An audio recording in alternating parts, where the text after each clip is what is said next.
Շարունակում ենք ծրագիրը, արդեն մեր տաղավարում է Արմեն Չիբուղչյանը, բարև ձեզ Արմեն։ Բարև ձեզ։ Եվ նախ եւ առաջ ուզում եմ հրապարակավ այսպես ասել, որ կարծես թե պարոն Դոնալդ Թրամփը երեկվա ձեր վերլուծության պատասխանը տվեց այսօր, Թրամփը այսօր հայտարարեց, որ նույն սենյակում պետք է լինեն բանակցություններին Եվրոպան եւ Միացյալ Նահանգները։ Երեք դուք էլ եք ասում, որ Զելենսկու միջոցով այդ կապը հաստատվեց։ Այո, դա ակնհայտ էր, որ Եվրոպան խաղը տարավ այնպես, որ իրեն չանտեսեն։ Նույն է Զելենսկին, որտեվ իրան ձեռ է տալի, ինչքան շատ, տեսեք, այլ հարց է, Եվրոպան իր պահանջները պետք է դնի, ԱՄՆ-ն իր պահանջները պետք է դնի, Պուտինի կյանքը տենց շատ ավելի դժվար կլինի, էլի, որտեվ այսինքն Եվրոպային խաղից հանելը կլիներ կոպտագույն սխալ։ Ներողություն մի բան էլ ասեմ, եթե 3 դա տեղի ունեցավ, Թրամփը նաև հայտարարեց, որ հերիք է մենք զբաղվենք Պուտինով, օգնենք Պուտինին, մենք պիտի ներքին գործերով մեր զբաղվենք։ Դե հիմա տեսնում եք տարիֆները մեծացրել է, ասում է չի ազդելու, ոնց չի ազդելու, եթե օրինակ Չինաստանից գրիչ ես բերում, այդ գրիչը ներկրողը բերում էր, առաջ ասենք բերում էր 90 սենտով, հիմա $1, չէ։ Բնականաբար այդ ապրանքը տեսականորեն եթե առաջ ծախում էր 1.40 սենտով, ծախել է 1.50։ Այո, բայց ավելի շատ ասածս վերաբերում էր փաստին, որ ինքը Պուտինի մասին ասաց։ Ինքը ինքան անկապելի բաներ է իրար հետ կապում, ախր մեկը մեկի հետ ընդհանրապես կապ չունի, էլի հակառակը, եթե կապ ունել, հակառակ իմաստով կապ ունի, որ որքան Ամերիկան հաղթած դուրս գա այս պատերազմում, այնքան ավելի լավ կլինի եւ Պուտինին ինչքան այսպես իր տեղը ցույց տան, այնքան աշխարհակարգը այնքան ճիշտ դրվի, այնքան ավելի շատ կշահի Ամերիկան, այսինքն այստեղ ուղիղ կապ չկա այդ ամեն, այսինքն ուղիղ կապ Չինաստանի վրա ինքը տարիֆ կարող օրինակի համար չհաստատեր, կոպիտ ասած այդ չէր լինի։ Բայց հարցն է, որ ինքը ասում է չի ազդելու։ Իրականում այդ տարիֆների համար մենք ենք վճարելու։ Եվ այդ ասում մեկին գումարած մեկ է, էլի, ասում բայց դա միֆ է, հա, Արդեն ընկերությունները տարբեր երկրներում ասում են, որ ապրանք ավելի տեսեք, ավելի անկեղծ կլինի ասել հետեւյալը, այլ հարց է, որ ամերիկյան շուկան դառնում է, ես տնտեսագետ չեմ, բայց թույլ տվեք իմ կարծիքը հայտնել, էլի, այսպես ոչ մասնագիտական։ Ինձ թվում է տնտեսագետները ինձ հետ կհամաձայնվեն այս հարցով, հուսով եմ։ Եթե ինչն արվում, թանկանալու է ամեն ինչ։ Ինտեպ ես Թրամփի նոր ռեյտինգը ունեմ, եթե կուզեք կարող եմ ասել։ Ես որ երեկոյան կոնգրեսում ելույթ է չէ ունենալու, եւ կոնգրեսից առաջ չափել են ռեյտինգը, պատմականորեն վատագույն ռեյտինգներից մեկով է մոտենում, այո, CNN-ի ռեյտինգով։ Ուրեմն ֆաքսը չունի, CNN-ի ռեյտինգով մի քիչ։ Ֆաքսը իր մոտ միշտ 100% է, չկա։ Եվ ասեմ հետեւյալը, ուրեմն այս իմաստով Կանադայից եւ ամեն ինչից Մեքսիկոից հենա ռեստորաններ բան արդեն դուք տվեցիք, ամեն ինչ թանկանալու է։ Բնականաբար մենք ենք վճարելու, բայց կա մի բան այստեղ կոնստրուկտիվ, որ իրոք սա կարող է հարվածել Մեքսիկոին, Կանադային չհասկացա, չեմ հասկանում իրականում ինչ անում է, հետո հասկանալի կդառնա, ինչ պլաններ ունի, բայց կոնկրետ Չինաստանի իմաստով մի բան պարզ է, որ երբ որ օրինակի համար տեսականորեն, հա, տեսականորեն, ասենք Հայաստանը գրիչ է արտադրում, որը բերելով եւ ամեն ինչով ինքնարժեքով նստում է $1, ենթադրենք, կամ 1.5 տեսականորեն, հա, Չինաստանից բերում էին նստում էր 90 սենտ տեսականորեն։ Հիմա երբ որ դու 10% ավելացնում ես, ես շատ կոպիտ չգնաք թվերի հետևից էլի։ 10-ը հիմա ավելացրեց եւս 10%, 20%, շատ լավ։ Գումարած նախքին 25-ը, Ճիշտ է, չէ, դե նախքին եկեք թողնենք արդեն այդ տարիներ առաջ էր։ Հիմա եկեք ձեր 20% ճիշտ եք ասում դարձավ։ Հիմա տեսեք, ենթադրենք այդ գրիչը 18 սենտով ավելանում է, չէ, թե 90 սենտ ա եղել, 18 սենտով ավելանում է։ Տեսականորեն եմ ասում, թվերի հետևից մի ինգեք։ Հիմա արդեն ստացվեց ինչ, որ եթե Հայաստանում գրիչը բերել է Հայաստանում արտադրված 1.5 սենտ է նստում, արդեն Չինաստանից բերված է նստում 1.8 սենտ, $1.8 սենտ։ Հասկացեք տարբերությունը։ Այո, այսինքն շուկան դառնում է ավելի մրցակցային այլ ներկրողների համար։ Չինաստանին հարվածումը, դե իհարկե Չինաստանը պատասխան է տվել, նորից թանկացրել է որոշ բաներ եւ այլն, պատասխան է տվել։ Կան Տրուդոն էլ այսօր շատ կոպիտ արտահայտվեց, ինչեր ասել Դոնալդը հիմա Տրուդոին եւ ասաց, որ եթե հանկարծ Տրուդոն ավելացնի մաքսատուրքերը, ես ուղղակի 25-ը կբազմապատկի 2-ով, այսինքն 50%։ Հա, բազմապատկի, բայց Տրուդոն արդեն ասեց, ինչ ասեց Դոնալդը հիմար քայլ է, չէ՞, դրապես մեջ բերեց Wall Street Journal-ին։ Այո։ Դե էդ էլ ուզում ասել էլի, չի որ Wall Street Journal եւ այլն։ Բայց Տրուդոն նաեւ ասեց, որ ինքը ուրեմն բավարարում է Պուտինին, հա, Պուտինի այսպես, այսինքն նաեւ դա շեշտեց հատուկ, հա, որ Դոնալդ Թրամփը այսպես Պուտինի ցանկություններն է կատարում մոտարապես այս իմաստով։ Հիմա ինչ վերաբերվում է ուրեմն Ուկրաինայի մասով, այո, Եվրոպայի մասով։ Գանք այսօր երեկոյան տեղի ունեմ ելույթ։ Գիտեք Զելենսկիի նամակի մասին, որ թվիթի մասին, որ դրել էր մեծ թվիթ, ու շատերի իհարկե այսպես պանիկայի մեջ Զելենսկին պարտվեց, հետ քայլ արեց, կապիտուլյացիա եւ այլն, տեսեք եւ այլն։ Բայց եկեք հաշվի առնենք մի քանի հանգամանք։ Ուրեմն շատ հետաքրքիր քայլ արեց Զելենսկին։ Նախ գլխավորապես այսօր Թրամփը պետք է ելույթ ունենար կոնգրեսում։ Եվ պատկերացնում եք ինչ բառապաշար էր օգտագործելու Զելենսկու նկատմամբ, եթե ինքը այսօր ասելիք չունենար։ Դուք պատկերացնում եք, այսինքն Զելենսկին հիմա այս նպատակները առաջին բանը որ արեց կանխեց որպեսզի ինքը այսօր կոնգրեսում հուսով եք կանխեց հələ կլսենք ելույթը ամբողջ ամերիկայով այսինքն տվեց մի բան Դոնալդ Թրամփին որ հաջողություն ներկայացնի տեսակ ես այո եւ դա կարծում եմ այսպես պետք է որ ենթադրենք վաղը խոսենք այդ մասին տեսնենք ինչքան բավարարեց իրեն թե չբավարարեց սա առաջին մասով ասենք որ կարևորագույն հանգամանք է բայց երկրորդ մասով ես չգիտեմ մենք ժամանակը ինչքան ունենք Եթե չունենք ժամանակ, որտեղ այստեղ մի քանի կետ կա թվարկելու, ուրեմն եկեք այս մասը ֆիքսենք ու անցնենք առաջ։ Գնանք գովազդի։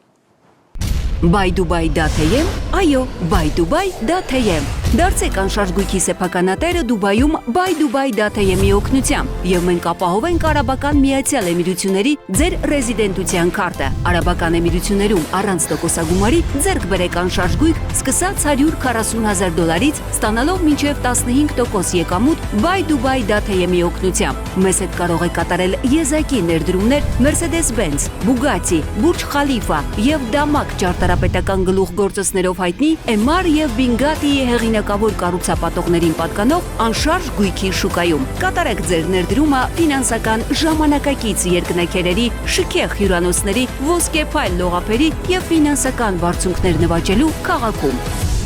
Բայդուբայ.am Մեր տաղավարում Արմեն Ջիբուխչյանն է եւ մինչեւ գովազդը խոսում ենք սպասվող Թրամփի ելույթի մասին, ինչ կնշանավորվի այսօր երեկոյան, մանավանդ որ Զելենսկին համապատասխան հայտարարություն արեց։ Այո, նպատակը փորձենք ասել Զելենսկու, ուրեմն առաջինը ֆիքսեցինք, չէ՞։ Հիմա այսօր եթե Թրամփը չունենար ինչ որ բան ներկայացնելու առիթ, գնալու էր ահա որ ելույթ Զելենսկուն պախարակելու իմաստով, հատկապես որ Թրամփի այս քաղաքականության նախընտրական արշավի շնորհիվ հետևանքով ասենք Ամերիկայի ժողովրդի աջակցությունը ուկրաինացիներին բավականին նվազել է։ Ուրեմն հաջորդը հակաօդային պաշտպանությունը, որ ամենաշատն է Ուկրաինային պետք, պատրիոտ համակարգերը հատկապես, դուք գիտեք, որ դադարի վրա դրեց օգնությունը, դա pause էր գրած, այսինքն ոչ թե դադարեցնում ընդհանրապես, այլ պաուզա, ոնց որ ասում են, այդ բանի վրա է դրվում։ Վենզն էլ այսօր հայտարարեց, հաստատեց դա։ Եվ ինչ արեց Զելենսկին շատ խելացի քայլ արեց, Զելենսկին ըստ էության հասկանալով իրավիճակը, որ միևնույնն է Թրամփին չի հաջողվելու արագ այդ համաձայնագրի հասնել, ուրեմն գիտեք ինչ արեց, գնդակը նետեց Թրամփի դաշտը ուղղակի։ Հիմա ես կասեմ ինչու։ Ասեց շատ լավ, ամենաշատը մենք ենք ուզում խաղաղություն։ Եթե դուք ուրեմն պատրաստվում եք արագ դադարեցնել, արի արագ դադարեցնենք։ Ընդ որում, ծովում, օդում հերահրթիռների կիրառումը, քաղաքացիական դպրոցներին, հիվանդանոցներին ոչ մի բան պետք չխփվի, ասեց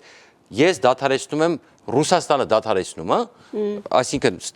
կոպիտ ասած Թրամփին դրեց մի իրավիճակի մեջ, որ ես հենց այսօր դադարեցնեմ կրակը։ Ռուսաստանը դադարեցնում, հիմա ես կասեմ ինչ եմ ես սա ասում, որպեսզի բոլորին բաց դառնա, թե ինչի մասին էր Զելենսկու հայտարարությունը։ Զելենսկին համ ժամանակ շահեց իր համար, որպեսզի այս ընթացքում մինչև այդ հարցը լուծվում է, ինքը չդադարի ստանալ ամերիկյան օգնությունը։ Երկրորդը, որպեսզի ամերիկյան ֆոնի վրա այսպես կոնգրեսում չդներ Թրամփը ու այսպես ասում է, էլի հայտարարակ նարատիվներ, ռուսական ռոպագանդա չաներ։ Այս պահին տվեց իրեն հնարավորություն մեղմել հռետորաբանությունը, այսինքն գոնե այդ տոնով չխոսալ, եւ բացի դրանից ժամանակ տվեց եվրոպացի գործընկերներին, այսինքն նաեւ այդ ժամանակի իմաստով չեմ ասում, ժամանակ շահել չմտածեք, Ուկրաինան առաջինն է ուզում, բայց արժանապատիվ զինադադար է ուզում։ Ժամանակ տվեց եվրոպական գործընկերներին, որպեսզի իրենք կարողանան ուշքի գալ։ Եվ մենք տեսնում ենք, որ այսօր Ուրսուլա ֆոն դեր Լայենը արագ ուրեմն կազմակերպեց, հայտարարեց 800 միլիարդ եվրոյի 650 համապատասխանաբար եւ գումարած 150 լոների տեսքով, այսինքն վարկերի տեսքով, որոնք պետքա ծախսվեն Եվրոպայի պաշտպանողությունը մեծացնելու։ Եվ ասեն ձեզ, ֆոն դեր Լայենի խոսույթից չի երևում, որ արագ խաղաղություն է լինելու։ Այսինքն ըստ էության ֆոն դեր Լայենի ծրագիրը հատկապես այդ 150 միլիարդը գիտեք ինչի մասին էր։ Նույն հոպը զարգացնելու, այսինքն Ամերիկայից կախվածությունը կրճատելու կամ վերացնելու ընդհանրապես այդ 150 միլիարդը հենց այդ մասով էր։ Ընդ որում գումարած, ասեց Եվրամիության բյուջեից, ով որ արագ այդ ծրագրերին կմասնակցի, այսինքն կհամաձայնվի այդպիսի այդ ոլորտը զարգացնել իր երկրում, Եվրամիության բյուջեից մենք օժանդակություն կտանք։ Եվրամիության բյուջեից, այսինքն սա մենակ 800 միլիարդը չի, ինչպես երևում ավելի շատ է։ Հիմա ինչու Զելենսկին այս նամակը արեց, որովհետև պարզեց որ Տրամպը ծրագիր չունի։ Մարկո Ռուբիոն 3 չառաջ օրը հարցազրույց է տալիս, չեմ հիշում, 3 չառաջ օրը ոնց որ արդեն 3 չառաջ օրը։ Հարցազրույց է տալիս ուրեմն Ստեֆանոպոլոսին, ABC, գիտեք հայտնի Ջորջ Ստեֆանոպոլոսին, եւ ասում է որ Տրամպը ծրագիր չունի։ Մենք ասում չգիտենք դեռ Ռուսաստանը համաձայն է թե չէ։ Ասում է ինքս այդ even բառն անգամ ասում է հնարավոր է Ռուսաստանը գնա դրան թե չէ, մենք չգիտենք։ Ռուբիոն իր գլխին փորձանք չի բերում։ Բերում է։ Եվ գիտեք ինչ դա հետաքրքիր, որովհետև Ռուբիոն ասեց մի բան, որը հրաժարվում են ասել ոչ եւ Տրամպը։ Ռուբիոն ասեց որ Տրամպը պլան չունի։ Ռուբիոն պարզ ասեց թագավորը մերկ է։ Եվ այստեղ հետաքրքիր ասում է մեր գլխավոր նպատակը Տրամպին Պուտինին բերել սեղանի շուրջ։ Այսինքն գիտեք ինչ, եւ այստեղ գիտեք ինչն է հետաքրքրական, որ Վոլցը միևնույն ժամանակ ասում է, որ Ուկրաինան պետք է գնա տարածքային զիջումների։ Եթե ձեր գլխավոր նպատակն է ուղղակի Պուտինին բերել սեղանի շուրջ, ով է տեսել այս կյանքում, որ Պուտինին ուղղակի սեղանի շուրջ բերելու համար դու արդեն ստիպում ես, որ Ուկրաինան գնա տարածքային զիջումների։ Եթե դու չգիտես, դու պարզ խոստովանում ես, որ դու չունես պլան, որ դու չգիտես Պուտինը դրան համաձայն է թե չէ, որ Պուտինին չի ասում, մենք հələ լսենք, տեսնենք ինչ պայմաններով հավատում եմ Պուտինին։ Ասում է մենք հələ չգիտենք, ասում է թե ինչ պայմաններով է համաձայն Պուտինը դադարեցնել պատերազմը։ Եվ այս իրավիճակում Զելենսկին ես հասկանում եմ որ Զելենսկին չէր ուզենա որ դա գուցե Զելենսկին էլ էմոցիոնալ այսպես չդիմացավ է որտեղ հիմա շատ հիմա մեղադրում են բոլոր խելացի վերլուծաբաններ ասում են դուք ծուղակ եք կազմակերպել Զելենսկու համար Մարջերի Տելեր գինի սիրեկանն էլ բլոգերն էլ որ հայտնվել ես չգիտեմ այնտեղ հատուկ էր հենց այդ բան երևի ինչ որ մեկ ազդանշան տվեց որ այդտեղ բան Դե ես վերլուծաբան չեմ բայց ակնհայտ էր ինձ համար նույնպես Այո գուցե իհարկե Զելենսկին ձեռնտու չէր որ այդ ճանապարհով ընթանա այդ ամեն ինչ եւ դրա համար ինքը ասեց ես ցավում եմ որ այդ եղանակով եղա այսինքն եղավ այնպես ինչպես եղավ այդպես չպետք է լիներ ասեց եւ ընդ որում օգտագործեց ցավալի է ափսոսանք է հայտնել ոչ թե ուրեմն ինչպես շատերը փորձում են ներկայացնել որ ինքը զղջում է այդպիսի բան չկա այնտեղ գրած է չէ ուղիղ գրած է ցավալի է իր համար ցավալի է որ այս ձևով ընթացավ եւ պետքա ճիշտ ձևով ընթանա այսինքն պետքա ճիշտ ուղու վրա դնել այս ամեն ինչը եւ շատ հստակ Զելենսկին ասեց հա եւ նաեւ միներալների գործարքը ասեց ես որքան հասկացա գուցե սխալ եմ հասկացել բայց ինձ իմ տպավորություն ստեղծեց որ Թրամփին ասեց որ իմ գալը էլ պարտադիր չի այսինքն ինչ ֆորմատով ինչ եղանակով կուզենաս այդ միներալների դիլը կնքենք եթե դες այդքան տհա չի կոպիտ ասած այսինքն տեսեք գլոբալ Զելենսկին բռնեց խաղը հասկացավ որ Տրամպը ծրագիր չունի հասկացավ որ Տրամփին մի բան այսօր պետք է տա որ երեկոյան խոսա որպեսզի ավելի մեծ հակաքարոզ չկազմակերպի Միացյալ Նահանգները այդուամենայնիվ հիմա Եվրոպան եւ Ուկրաինան քանի որ այս պահին դեռ շարունակում են ինչ որ չափով կախված մնալ կամ մեծ չափով կախված մնալ Միացյալ Նահանգներից որոշ տեսակների հետ կապված խնդիր ունեն զինատեսակների ըստ էության սա մեծ խաղ է եւ այն ինչ որ հիմա կատարում է խաղի մի մաս է խաղում են բոլորը այո տեսնենք այսօր երեկոյան խաղը ուր է բերելու այո եւ շատ հետաքրքիր է այսօր լսենք Տրամպի ելույթը շատ հետաքրքիր է Մեր ծրագիրն այսօր էլ ավարտվեց հարգելի հեռուստադիտողներ կհանդիպենք վաղը եւ այդ մասին էլ խոսակցությունը կլինի վաղը ցտեսություն Հաջողություն